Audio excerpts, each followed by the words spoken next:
Michelle Nunn is running for Senate in Georgia. She's Democrat. Now, we often talk about how corruption in our system is completely spread throughout both parties. It's bipartisan, Republicans and Democrats, and it's systemic. It's everywhere. That's why we started a thing called Wolfpack. It's to get money out of politics. Otherwise, the corruption is a virus that cannot be stopped. You have to rewrite the code to stop the virus. The way you do that in constitutional terms is to get an amendment. That's what we got to do, wolf-pack.com. Now, I'm telling you that because I need you to stay with me and have some hope as I tell you this story of how American politics works and how devastating it is and how thoroughly we have lost our democracy. Now, this is not the Republican Party, because the Republican Party is actually, of course, worse. They're the ones who were in favor of Citizens United, McCutcheon, and all the things that poured money into politics. They are the recipients of money in politics a little more than the Democrats. But as you're about to see, the Democrats are also thoroughly corrupted. So let's start talking about Michelle Nunn.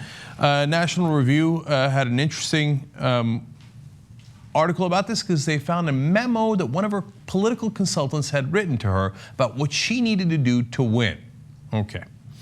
They said, we've got to be hitting our targets, and it will require us to prioritize fundraising above all else and to focus the candidates' time on it with relentless intensity. Okay? So serving the people, trying to figure out how to get elected so you can represent them, nonsense. Number one priority by a mile is fundraising. Now wait till you see the numbers on how much time she has to spend on it. Well, here it is.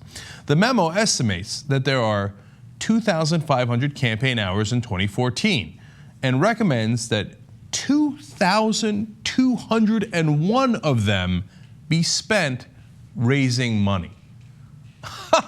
Now, gee, who do you think she's going to work for? She's spending all that time begging for money for legalized bribes. Well, you're going to see who she works for in a second, because they've actually named names here in terms of the groups that she's going to go beg for those legalized bribes from. All right, Nunn, as Paul Blumenthal at Huffington Post explains, Nunn, who would face no serious competition in the Democratic primary, should spend between 70 and 80% of her time raising money from January through September, according to the memo. Only in October, and of course the election is in the beginning of November, so in the last month, does the recommended fundraising time drop to 50%. I mean, it's crunch time when you actually have to get the votes. And even then, 50% of your time is spent on raising money. Before that, 70 to 80%. The voters are such an afterthought. Now, no, why do they raise the money? They raise the money so they can program you. Literally, they buy television ads. That's where the bulk of the money goes. They put it into programming, and you get those ads, and then that money controls who wins. In fact, in congressional races, 95% of the time, the person with more money wins. Doesn't matter if they're a Democrat or Republican. 19 out of 20 times, you got more money, you're in. That's why they do this. They say, voters, their interest, their ideology. Where in this discussion is policy points? Hey, we really got to make sure we've studied up on the issues, domestic and foreign, and make sure we represent the good people of Georgia. No, let's represent the donors, wolf-pack.com. If you don't clean up the system, look at this. Look at it. Where's our democracy? All right, so who do they work for? The memo identifies 8 different groups as top potential sources of money for the Nunn campaign. Women, Georgia CEOs and business leaders, the National Finance Committee, of course, a group of big money Democratic donors, young professionals, the lesbian, gay, bisexual, and transgender community, the Jewish community, trial lawyers and law firms, and the tech industry. Now, what's interesting is that for the Republicans, you have a similar list. It's just a little different. They don't have the trial lawyers on their list. They have more banks on their list. But some of the list is identical, the CEOs, the financial industry, et cetera. Okay, now, but who should they concentrate on? Well, you should be, quote, looking to people who can afford to make large donations themselves and know others who can. So, gee, I wonder how the system got rigged in favor of the top 1%. how even under a Democratic president, during a so-called recovery in 2010, 93% of the economic gains went to just the top 1%. Because it was designed to. They bought the Republican and Democratic parties. So when there's time to give out goodies, it goes to the donors who got these people elected in the first place. Okay. Now, what do the donors get in return? Well, let's take a look. Suggested messaging to other communities similarly emphasizes their policy priorities, including Nunn's stance in favor of marriage equality for LGBT donors. Now, what have I been telling you all along? The one issue progressives are going to win on, I've been saying this for years, is gay rights. You think it's because of the tide of history and the arc of history bends towards justice? Good one, good one. Look, is that a part of it? Yes. But what's a much larger part of it is the money, Lebowski. In the LGBT issue, that is the one case where progressives have more money. Conservatives, I got bad news for you.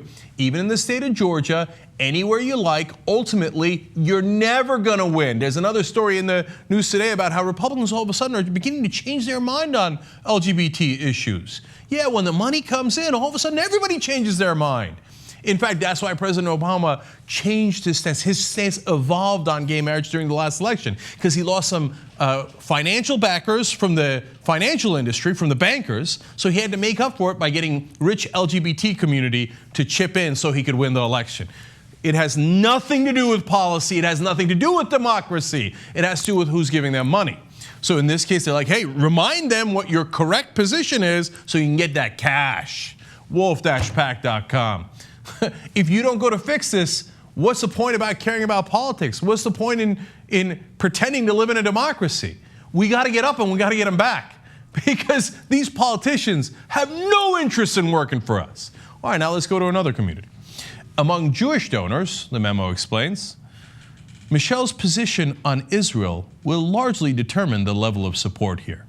I was given to understand that that was an unacceptable thing to say. It turns out behind the scenes, the political consultants are like, of course, go for the money. If you have the right position on Israel, gee, I wonder if the right position on Israel is supporting Israel 100% no matter what they do, or being balanced in terms of who's right and who's wrong between Palestinians and Israelis. If you have the right position, the money will flow and you will win and you'll get in. If you have the wrong position, the money's not going to flow anyway. You're not going to be in Congress, so you're going to be irrelevant.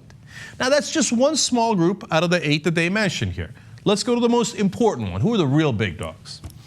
The largest possible source of campaign funds is the business community, both in Georgia and nationally. According to the memo, Nunn, who now faces Republican businessman David Perdue in the general election, should appeal to corporate CEOs by adopting their policy priorities and talking points. This includes lowering the corporate tax rate. No pretense, just wholesale adopt the corporate CEO stance, including lowering tax rates. She's theoretically a Democrat. In fact, she doesn't even face opposition in the Democratic primary. Our system is gone. wolf-pack.com. If you don't get up now, when are you gonna get up? If you're not getting up and you're saying, well, either A, you're totally fine with this, that's it. No, they bought it, it's over, we lost. I'm gonna bow my head. I'm just gonna accept my defeat and know when I'm defeated and conquered, okay? Or what? or you say, I don't care. Yeah, I live in a place run by the top 1%, run by the donors, run by the corporate CEOs, run by the corporate machines that we have created, and that's that, and I'm gonna check out. I say we get up and we fight him back. wolf-pack.com. An amendment actually does solve this. Because then, the whole point of the amendment is, you can't take the corporate money anymore. You can't take it. People say, well, that goes too far. Are you kidding me? This goes too far. You can't take it. It's an amendment. It's in the Constitution. Sad day for you. Corporations are not human beings. They do not get to contribute to our politicians. Contribute, of course, is a cute little word they have for bribery, okay? They have made it legal and they have made it systemic. And they've taken both parties. One major name in the category is General Electric CEO Jeffrey Immelt, who had offered to host an event for Nunn. Isn't that generous of him? Immelt is a major advocate of lowering the corporate tax rate. That's funny. Now, a lot of times people talk about him like, well, he's a Democrat. There's a lot of Democratic CEOs. Yes, and they have the same exact priorities as Republican CEOs, which is lower my taxes. Now, that money's got to come out of somewhere. We still spend a lot of money on defense and all these other government programs, right? Where's it going to come from? You. They're going to, the payroll tax, that's not going to get cut anymore. That's done, right? Sales tax in your local state, that's going to go up because that mainly comes from you. In terms of corporations, no, we lowered the tax rate. Well, let's take a look at GE. At the same time, Immelt's company paid an average federal income tax rate of 1.8% from 2002 through 2011 as it parked profits in offshore accounts, according to Citizens for Tax Justice. You're already, for a stretch of 10 years, paying 1.8%. How much lower can it go? Well, Immelt thinks, let me give a couple of bucks to Michelle Nunn and find out. This is how we got screwed. And by the way, American workers' productivity has been excellent in the last 30, 40 years. Have our wages kept up with that? Not at all. They have absolutely flatlined. Where did all the money go from the productivity? You're going to be shocked to find out the top 1%, mainly corporations and mainly their executives. Now, finally, Huffington Post explains, in addition to the suggestion that none adopt corporate America's priorities, the memo lists as advisors on issues like tax reform and the budget various deficit hawk groups funded by private equity billionaire Pete Peterson, which support slashing Social Security and Medicare. So you wonder why President Obama from time to time offers to cut Social Security, to cut Medicare? Because he gets paid to. All the Democrats get paid by the same guys as the Republicans, the guys like Pete Peterson. The Clintons love Pete Peterson. Bill Clinton has appeared with Pete Peterson countless times. What does Pete Peterson want to do? He wants to add insult to injury. It's not enough that the 1% have rigged the rules so they buy all our politics. It's not enough that they rig the rules so that all of the economic gains go to them. It's not enough that they get their tax rates lowered. They got to say, hey, you know what? We also want to raid your piggy bank. We want to take some money out of your Social Security and out of your Medicare and then transfer that over into our pocket. Okay, you just sit there. If you're willing to take this, well, then don't complain when it turns out they get all the economic benefits, you get nothing, your wages don't go up, they continue to take your productivity and put it in their pocket, and then they go after your Social Security and Medicare. You gotta get up and fight back. wolf-pack.com. Whatever you want. Look, we're almost at 100,000 now. Go sign the petition. Get us to 100,000. But I need volunteers. You know what they called it in Illinois when we came for them? They called it a mountain army, okay? We need a mountain army in every state, okay? And when we come for them, as we did in Vermont and California, those two states have already called for a convention to get the amendment. We're not asking Congress. You're going to go ask Michelle Nunn? You're going to do it through Congress? After these Democrats get elected, you think they're going to do you any favors? You're a sucker if you believe in the Democratic Party. And of course the Republican Party is hopeless. No. We got to do it, and we got to make them do it. You do it through the state level. You go get a convention at the state level, and that's how you pass the amendment. You find out the whole plan on wolf-pack.com. At least sign the petition. It takes about 5 seconds. But in reality, I need you to be part of that army. I need you to make the calls. It works. It already worked in the largest state in the union. It worked in a state in Vermont where they said our chances were none, zero. And guess what? It passed overwhelmingly. We can do this. We just got to fight together.